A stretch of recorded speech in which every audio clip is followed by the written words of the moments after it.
Mining Job Hunt video. Welcome to Australian Mining for New Starters, and in today's video we are going to have a look at the areas of the industry that the employers are having to hire new starters for. So if you come over to the sponsor's website and you have a look on their mining jobs to apply for page, these are all the jobs from around the country that we think you should be applying for once you've done the training. So you've got entry-level mining in New South Wales, so Barminco are looking for entry-level people at their West Wyalong project. They put this ad up every couple of months. It's just the way that goes. You've got mine controller, technician, Nipper in Queensland, mining roles. Entry-level truck operators in WA, that's Northern Star around Kalgoorlie.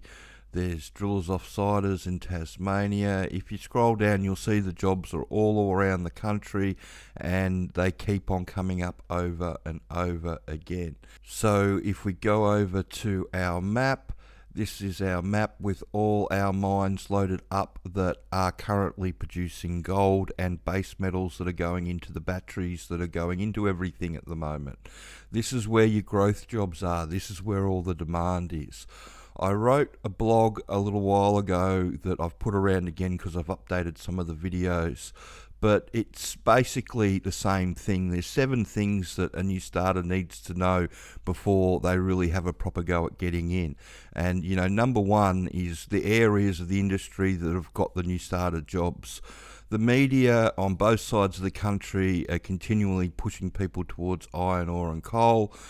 That's all going driverless. If you have a look at this video here, it'll go through what's going on, and it outlines a coal mine that's starting up in Queensland, and instead of hiring 85 truck drivers or 84 truck drivers, they're going to use driverless trucks, and they're going to hire some fitters and some technicians, and that's it. It's not where the entry-level jobs are. The entry-level jobs are in hard rock underground, exploration, and camp utility work. So that really only leaves hard rock underground and exploration. Camp utility work, there's lots of that work around, but it's a dead-end job because of the poaching rules.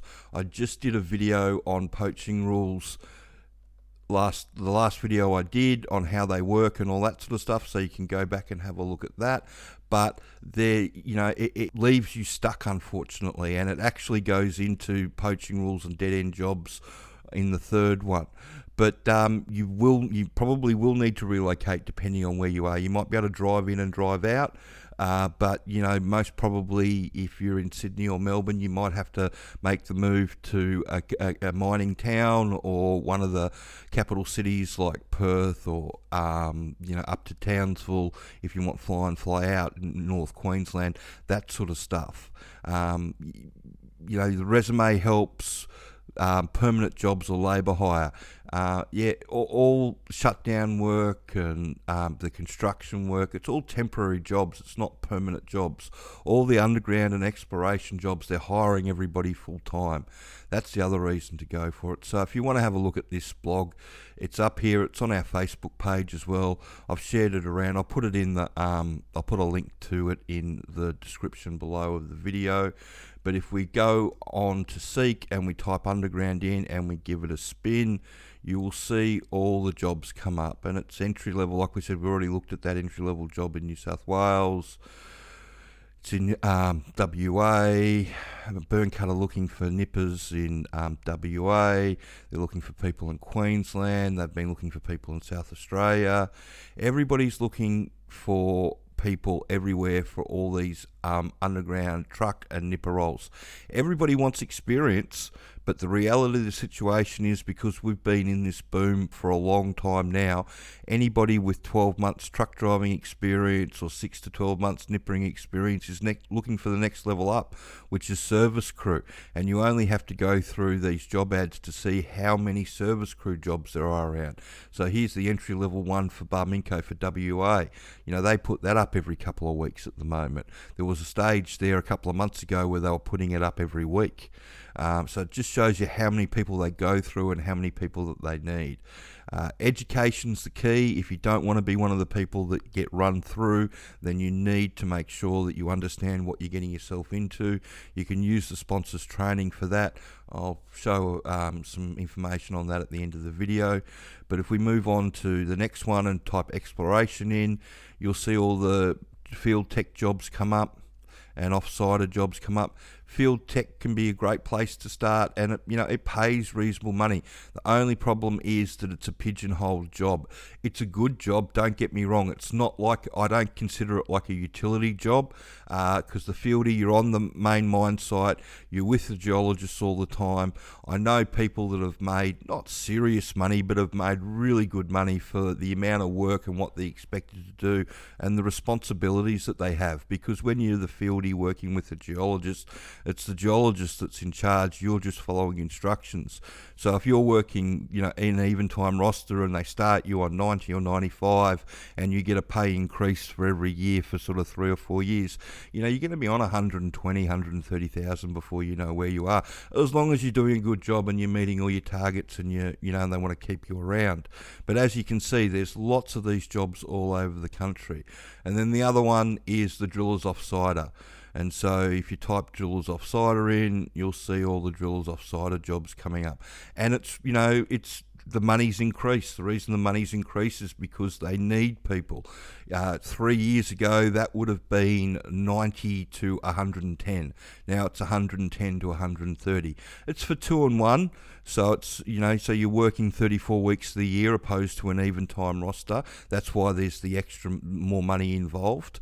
But there's, it's really good starting salary. And, if you make it through and you end up being a diamond driller underground, then you're probably going to make a couple of $100,000 a year. And same if you end up being a driller on the surface. So it's just swings and roundabouts to whether you want to jump onto the main crew with the underground and go up and be the jumbo operator that makes $2,500 a day, or whether you want to be, jump on as a driller's offsider and end up as a diamond driller making, $800 to $1,000 a day. It's all swings and roundabouts, but there's lots of jobs here. This is where all the jobs are. There's not that much work in coal and iron ore, unfortunately. And what there is, there's more than enough family and friends to fill it up.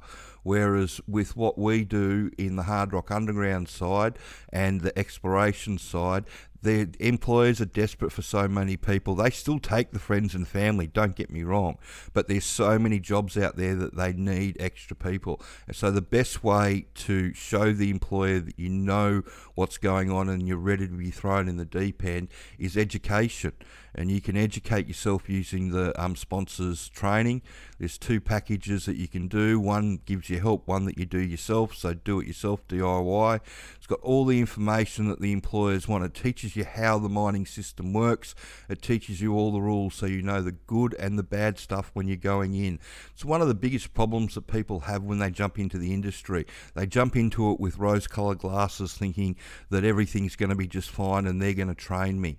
And, if you jump in green, it instantly turns into sink or swim training, and all the employers turn over more than 50% of their new starters if you go in green. If you do the training, people that do the training that get jobs, it goes down to less than 10%. That's because they know what's going on. I can't stress this enough that if you go in uneducated, if you go in green, you are literally in the lap of the gods to who you get that's going to train you and teach you, not only in one step, but in a couple of steps.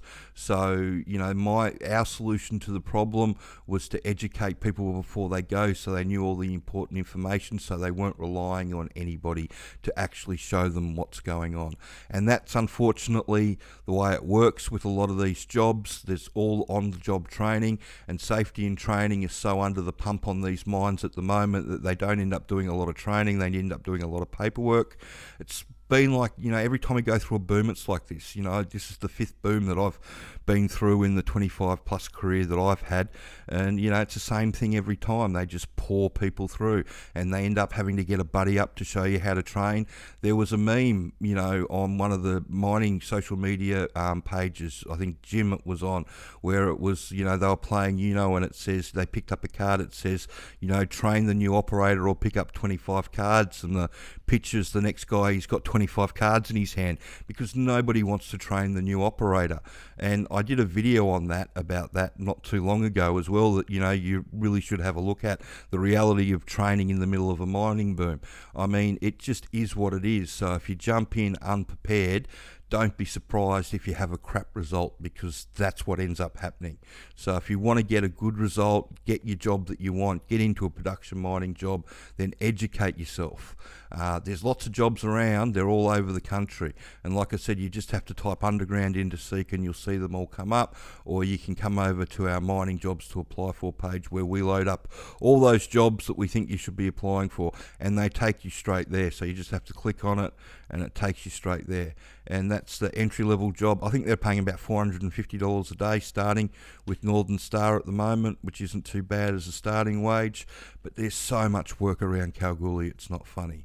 So I hope you found that information helpful. And if you've got any questions that you'd like to ask or have answered about mining, please send them through. And if you could share this video around and like and subscribe the channel. Thanks.